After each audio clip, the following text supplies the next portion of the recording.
आज मेरे पास है विक्स का कॉफ ड्रॉप्स चॉकलेट का हनी फ्लेवर। तो चलिए करते हैं इसकी अनबॉक्सिंग एंड रिव्यू।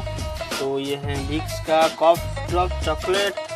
तो हम सभी की गले की खराश और खांसी के लिए इसे बेसिकली यूज करते हैं। तो इसके बारे में कुछ जान लेते हैं।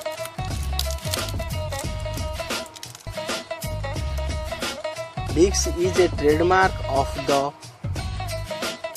Procter & Gamble company manufactured by Teva Pharm India Private Limited। तो ज़्यादा कुछ इसके बारे में नहीं है। तो चलिए करते हैं इसकी अनबॉक्सिंग। Vicks की अनबॉक्सिंग अभी हो रहा है। तो ये रहा Vicks चॉकलेट। यहाँ पे आपका कंपनी का लोगो भी दिखाई देगा। तो ये हनी फ्लेवर है। तो इसको करते हैं हम टेस्ट। इसका टेस्ट थोड़ा सा अदरक की तरह लग रहा है, क्योंकि ये कॉफ ड्रॉप्स है। तो ये थी हमारी आज की रिव्यू विक्स की कॉफ ड्रॉप्स की। तो मिलते हैं अगले वीडियो पे।